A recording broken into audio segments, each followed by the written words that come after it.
السلام علیکم ویورز۔ اسلامی تاریخ میں بہت سے گمنام ہیروز گزرے ہیں جنہوں نے بڑی ریاستوں کے لیے سب کچھ قربان کر دیا۔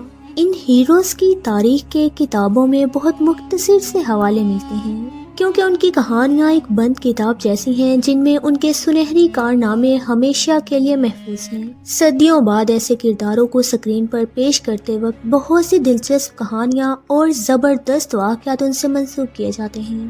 ڈیڈلی شیرٹول جیسے شاہکار میں بھی ایسے بہت سے مسٹیریس کریکٹر تھے جنہوں نے سب کو متوجہ کیا، وقفے سے کہانی میں بہت اہم جگہ حاصل کی، لیکن تاریخ میں محض انہیں ایک خفیہ ہیرو کا ہی نام مل سکا۔ انہی میں سے ایک نام عظیم ایرطغرل غازی کے بڑے بھائی سنگرتگین بے کا ہے، جن کا کردار ڈیڈلیش ایرطغرل سیریز میں بھی بہت توجہ طلب تھا کیونکہ وہ ہر دفعہ مختلف کہانی کے ساتھ نئے بیس میں نمودار ہوتے اور ان کا مشن بھی سب سے الگ ہوتا تھا۔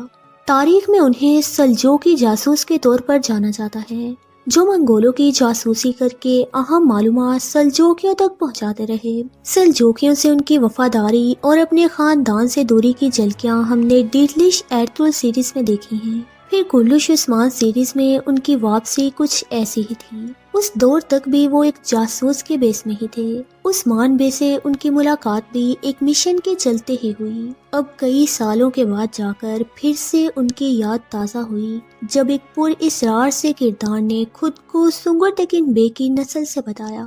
مداح سنگرتگین بے کی کہانی میں اس وقت سے زیادہ دلچسپی ظاہر کر رہے ہیں کیونکہ ان کے خاندان کے بارے میں زیادہ معلومات نہیں دی گئی تھیں۔ وہ ہمیشہ اکیلے ہی جاسوس کے روپ میں مختلف موقعوں پر امر آتے تھے، لیکن ڈیڈلیش ایرطغرل سیریز دیکھنے والے دیوانوں کو اچھے سے یاد ہوگا کہ ڈیڈلیش ایرطغرل کی قسط نمبر 113 میں سنگرتگین بے نے اپنے بچوں کا ذکر کیا تھا اور محض ایک بیٹے کی ہی نہیں بلکہ بیٹی کی بھی بات کی تھی، یعنی بتایا گیا تھا کہ ان کا ایک بیٹا اور ایک بیٹی بھی ہے، مگر ان کو کرلش عثمان یا پھر ڈیڈلیش ایرطغرل سیریز میں سامنے نہیں لایا گیا۔ اب جا کر سنگرتگین بے کا پوتا البائے دکھایا گیا ہے جس کی بیوی یا تو دشمنوں کے حملوں میں شہید ہو چکی ہے یا پھر کسی اور وجہ سے اس کا انتقال ہو گیا۔ اب البائے اور اس کی بیٹی عائشہ ہی بچے ہیں جنہوں نے عثمان بے کے پاس آ کر پناہ لے لی اور اپنی سچائی ظاہر کیے بنا گمنامی جیسا وقت گزارنے لگے۔ ایرطغرل غازی کے پیچھے رہ جانے والے بھائیوں اور کائیوں کے بارے زیادہ تر یہی معلومات ہیں کہ منگولوں کے حملوں میں وہ شہید ہو جاتے تھے اور بچ جانے والوں نے ایرطغرل بے کے پاس آ کر پناہ لے لی تھی۔ اب البائے کی کہانی بھی کچھ ایسی ہی ہے، یعنی سیریز نے باقاعدہ طور پر اسے کائی نسل سے متعارف کروایا ہے۔ سنگرتگین بے جیسے تاریخی کردار کی کہانی میں یہ دلچسپ ٹرن مداحوں کو اچھا بھی لگا ہے۔